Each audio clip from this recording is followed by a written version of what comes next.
Everyone and welcome to Creatrix YouTube channel, my dear friends. We are back with another episode of Learn Engineering.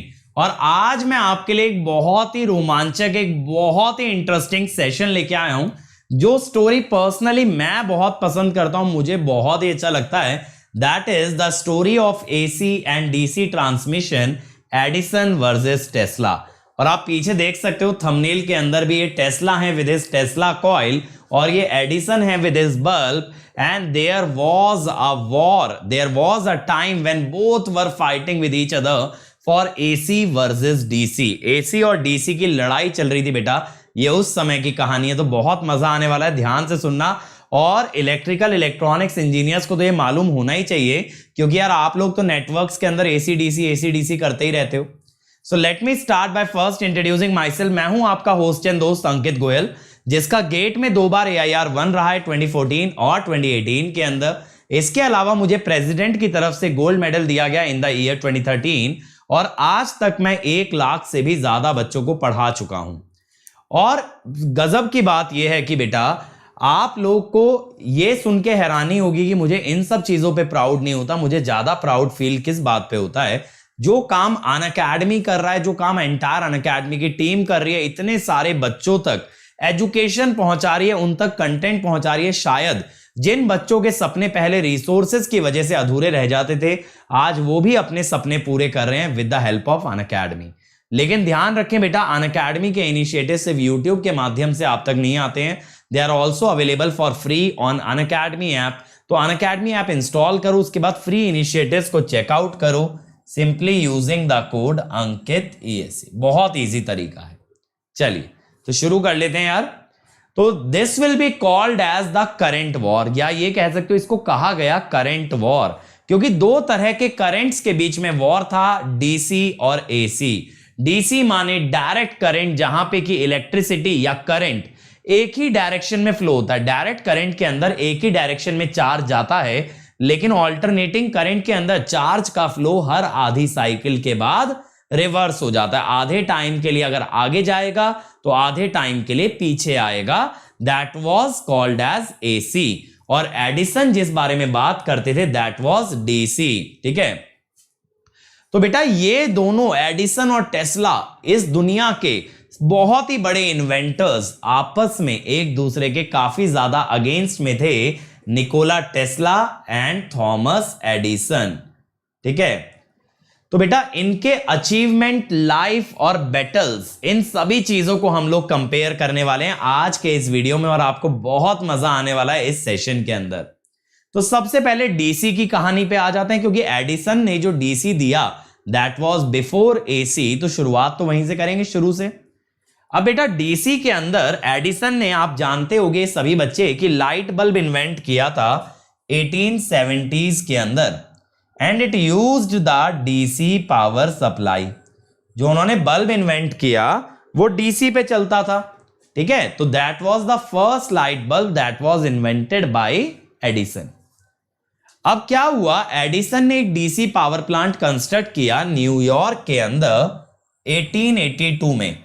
1870 में bulb invent किया, 1882 के अंदर इन्होंने first power plant install किया. ये power plant New York के आसपास के एरिया, जो यहां पे सर्कल दिख रहा है, आसपास के एरियाज को पावर सप्लाई करता था. लेकिन यहां एक प्रॉब्लम थी बेटा, कि यहां पे DC की वोल्टेज को ना आप बढ़ा सकते और ना ही आप घटा सकते. अगर आप बढ़ा सकते तो क्या होता ना बच्चों, देखो पावर होती है VI.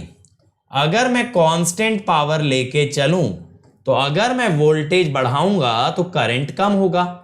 करंट कम होगा तो जो लॉस होते हैं वायर्स में लॉसेस क्या होते हैं, I²R. तो ये भी कम हो जाएंगे. तो बट DC को घटाना बढ़ाना ये समझ नहीं आया एडिसन को कैसे करें. इसी वजह से वो ना ज्यादा दूरी तक पावर भेज नहीं पाए, क्योंकि ज्यादा दूर तक अगर भेजते तो रेजिस्टेंस हाई होने से लॉसेस बहुत हाई हो जाते. अब अगर आपको ज्यादा दूर या ज्यादा रेजिस्टेंस पे पावर भेजनी है तो करंट कम रखना पड़ेगा, और करंट कम रखने के लिए बेटा आपको वोल्टेज बढ़ाना पड़ेगा. That is one requirement. लेकिन एडिसन को यह नहीं समझ आया DC को बढ़ाया कैसे जाए. तो ये ज्यादा से ज्यादा 2 किलोमीटर के एरियाज में पावर सप्लाई कर पा रहे थे, जिसका मतलब ये हुआ अगर पूरे शहर को, पूरे देश को पावर अप करना है तो ऐसे कई सारे प्लांट कंस्ट्रक्ट करने पड़ेंगे। अब क्या हुआ, after first power plant was setup, 2 साल बाद निकोला टेस्ला ज्वाइन किए एडिसन को। ये पहले काम किए बेटा एडिसन के साथ। तो ये जो दुश्मनी पनपती है ना, वो बेटा क्लोजनेस से ही आती है। ऐसा नहीं है कि आप किसी को जानते भी नहीं और आप उसके अगेंस्ट हो जाओ। तो इन्होंने पहले काम किया एडिसन के साथ। क्यों काम किया? एडिसन ने इनको ये प्रोजेक्ट दिया कि भाई ये आप लिमिटेशन हटाओ, जो मैं डीसी पावर को दूर तक नहीं भेज पा रहा हूं, आपको ये लिमिटेशन दूर करनी है। और इस दौरान एडिसन ने ना बहुत सारे पेटेंट करा लिए डीसी के बारे में। पेटेंट का मतलब क्या होता है कि उनका अधिकार है। अब अगर किसी को यूज करना है उनका नॉलेज, उनका रिसर्च, तो उन्हें पैसा देना पड़ेगा। अब टेस्ला आ गई ये प्रॉब्लम सॉल्व करने, लेकिन टेस्ला ने साथ साथ अपना एसी सिस्टम पे भी काम चालू कर दिया। मतलब एक प्रोजेक्ट तो एडिसन के साथ कर रहे थे और एक ये खुद से कर रहे थे ऑल्टरनेटिंग करंट के जनरेशन और ट्रांसमिशन पे। अब ऐसा करने के बाद क्या हुआ, एडिसन ये नहीं चाहते थे कि एसी ट्रांसमिशन पिक्चर में आए। क्यों? क्योंकि एडिसन ने जो डीसी में रिसर्च किया था उससे वो काफी पैसा कमा रहे थे। अब अगर दुनिया एसी को एडॉप्ट कर लेती, एसी को मान लेती, तो डीसी की डिमांड कम हो जाती, तो उनकी अर्निंग कम हो जाती। इसीलिए उन्होंने ऑल्टरनेटिंग करंट को बहुत बुरा भला कहना चालू कर दिया, बुरा भला कोसना चालू कर दिया और इसको डिफेम करने लगे ऑल्टरनेटिंग करंट की टेक्नोलॉजी को। यहां तक कि अपनी बात साबित करने के लिए उन्होंने ऐसे जानवरों को, एनिमल्स को झटका दिया एसी का और ये बोला देखो एसी कितना खतरनाक है, देखो एसी कितना खतरनाक है कि इससे आदमी की मौत हो सकती है, जानवरों की मौत हो सकती है। और इस हद तक वो चले गए, उन्होंने गली मोहल्ले के बच्चों को ये बोला जानवर पकड़ पकड़ के लाओ, और डिमॉन्स्ट्रेशन करने के लिए वो गली मोहल्ले के जानवरों को उन्होंने झटका दिया और ये साबित करने की कोशिश की कि AC is not safe, AC is not safe. समझ रहे हो? इस हद तक लड़ाई बढ़ चुकी थी कि एडिसन चाहते ही नहीं थे कि एसी कहीं से कहीं तक भी पिक्चर में आए। अब आपकी इंफॉर्मेशन के लिए बच्चों मैं बता दूं, डीसी को छूने से आपको झटका तब तक नहीं लगता जब तक ग्राउंडिंग प्रेजेंट ना हो। इसीलिए आपने देखा होगा घरों में जो इन्वर्टर की बैटरीज होती है ना, जब इलेक्ट्रिशियन उसे हैंडल करता है तो उसे कोई शॉक थोड़ी लगता है क्योंकि ग्राउंडिंग नहीं है। लेकिन एसी में ग्राउंडिंग की रिक्वायरमेंट नहीं होती, एसी से आपको झटका लग सकता है और यही चीज उन्होंने यहां पे डिमॉन्स्ट्रेट की कि एसी से झटका लग सकता है। अब एसी की कहानी पे आते हैं। अब भाई यहां पे 1885 में इन्होंने रिजाइन कर दिया। किन्होंने रिजाइन कर दिया? टेस्ला जी ने। और इन्होंने पेटेंट फाइल किया पॉलीफेज इंडक्शन मोटर का। किसका? Polyphase induction motor. ये एक ऐसी इंडक्शन मोटर होती है, मेरे इंजीनियर दोस्त सभी जानते होंगे, जो कि 3 फेज से चलती है, एसी से चलती है। तो ये मोटर किसने इन्वेंट की थी? टेस्ला जी ने। ये इन्वेंट की टेस्ला ने। अब बेटा इस बारे में एक और बंदे को मालूम चल गया, वेस्टिंग हाउस। ये बहुत अमीर आदमी था, ठीक है। तो इन्हें समझ आया कि यूरोप के अंदर ट्रांसफॉर्मर बेस्ड एसी सिस्टम है। ट्रांसफॉर्मर कैसी डिवाइस थी? जो एसी को बढ़ा सकती थी। देखो अभी मैंने आपको समझाया, अगर वोल्टेज बढ़ सकती है तो करंट कम होगा, करंट कम होगा तो पावर ज्यादा दूरी तक भेज सकते हो क्योंकि लॉसेस कम है। अब टेस्ला ने क्या किया? ट्रांसफॉर्मर भी इन्वेंट कर लिया जिससे एसी को स्टेप अप किया जा सकता था, एसी को बढ़ाया जा सकता था। अब अगर एसी को बढ़ाया जा सकता है तो प्रॉब्लम तो सॉल्व हो गई जो एडिसन की थी, लेकिन फिर भी सॉल्व नहीं हुई क्योंकि एडिसन चाहते थे डीसी को बढ़ाना। टेस्ला ने एक पूरा का पूरा ऑल्टरनेट सिस्टम दे दिया कि एसी अगर यूज करें तो इसे स्टेप अप कर सकते हैं और इससे पावर ज्यादा दूर तक भेजी जा सकती है। तो उन्हें समझ आया कि अगर एसी को ट्रांसफॉर्मर के साथ जोड़ा जाए तो यहां पे हम लोग इकोनॉमी ऑफ स्केल बना सकते हैं। इकोनॉमी ऑफ स्केल का मतलब है स्केलेबल इकोनॉमी, जिसको ग्रो कराया जा सके, जिसको बढ़ाया जा सके, जिसको फैलाया जा सके। डीसी में लिमिटेशन क्या थी बेटा? पावर प्लांट के 1 से 2 किलोमीटर के दायरे में ही आप पावर दे सकते थे, लेकिन एसी में ऐसी परेशानी नहीं थी। तो यहां पे अगर हम लोग वोल्टेज को स्टेप अप कर देते तो यहां पे हम लोग बहुत लॉन्ग डिस्टेंसेस तक पावर को भेज सकते थे। ये बात किसने समझी? वेस्टिंग हाउस ने। अब वेस्टिंग हाउस ने क्या किया? पॉलीफेज मशीन के पेटेंट्स खरीद लिए 1888 में और एक कंप्लीटली इंटीग्रेटेड सिस्टम बनाने के बारे में सोचा, यानी जिसमें जनरेशन भी एसी हो, ट्रांसफार्मर से स्टेप अप हो, पावर को भेजा भी एसी फॉर्म में जाए और इंडक्शन मोटर की मदद से उसका यूज भी किया जा सके। तो अब क्या हुआ, एक शिकागो के अंदर वर्ल्ड फेयर लगता था जिसके अंदर एडिसन पावर सप्लाई करते थे, एडिसन उसका कॉन्ट्रैक्ट लेते थे। अब 1893 के अंदर शिकागो वर्ल्ड फेयर में एडिसन की टेक्नोलॉजी की मदद से जनरल इलेक्ट्रिक नाम की कंपनी ने बिडिंग की $5,54,000 की, $5,54,000, और वेस्टिंग हाउस ने यहां पे बिडिंग की बोली लगाई $3,99,000 की, क्योंकि एसी को स्टेप अप कर सकता था तो खर्चा कम होता, और यहां वेस्टिंग हाउस जीत गए ये बिडिंग। अब वेस्टिंग हाउस जब ये बिडिंग जीत गए तो उन्होंने टेस्ला की बनाई हुई टेक्नोलॉजी से इस फेयर को पावर दी, इस मेले को पावर दी।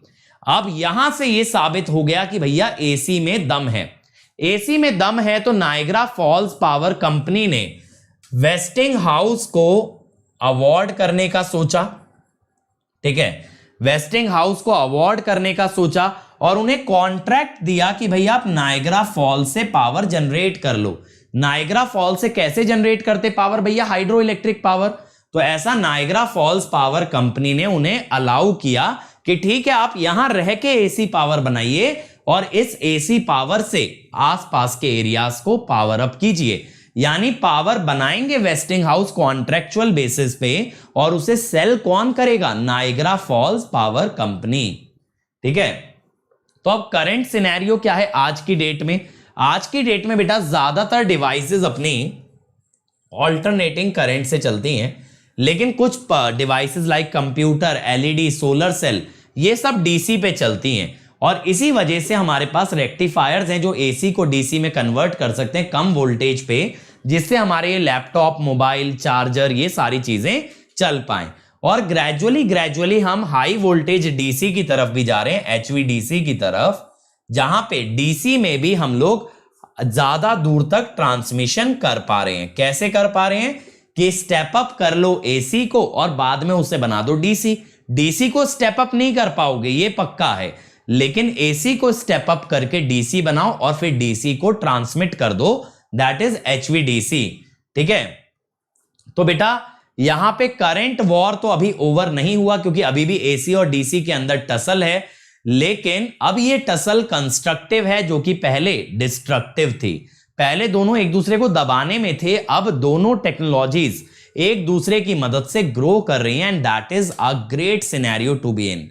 तो ये है आज का सिनेरियो, और उम्मीद करता हूं बच्चों आपको मजा आया हो ये बात जान के कि किस तरह से एसी और डीसी का इवोल्यूशन हुआ। अगर वीडियो अच्छा लगा तो लाइक जरूर करना, अपने सभी दोस्तों से शेयर जरूर करना, ताकि सबको मालूम चले इस तरह की कहानी के बारे में। और बच्चों मेरा मशीन्स का कोर्स स्टार्ट होने वाला है प्लस पे वेंसडे से, जहां 170 आवर्स का कंटेंट है, आपको डेली असाइनमेंट दिया जाएगा, हर संडे टेस्ट होगा और सारे डाउट क्लियर किए जाएंगे। तो जल्दी से जल्दी बच्चों प्लस पे आ जाओ using the code Ankit ASC, जिससे ना सिर्फ मिलेगा 10% डिस्काउंट, बल्कि you will come under my personal guidance. और मैं आपको बता दूं, आपके कहने से बेटा हमने प्राइस हाइक को डिले कर दिया है, तो आप मिनिमम प्राइसेस में ज्वाइन कर सकते हैं इमीडिएटली। और ये है मेरा Telegram channel to get to know about all the new initiative, all the free initiative. यहां आपको डेली Q&A भी दिया जाता है, अदर देन दैट आपको नोट्स भी प्रोवाइड किए जाते हैं। सारे रिसोर्सेज हैं इस टेलीग्राम चैनल पे, इसको ब्राउजर में पेस्ट करो इस लिंक को और ये ऑटोमेटिकली टेलीग्राम में ओपन होगा। So thank you everyone, like share subscribe करना ना भूलें और कमेंट जरूर करें कि वीडियो अच्छा लगा या नहीं, और किस बारे में आप जानना चाहोगे ये भी हमें बताइए कमेंट सेक्शन में, और जो आपकी डिमांड है बिल्कुल पूरी की जाएगी। Till then engineers keep rocking, let's crack it.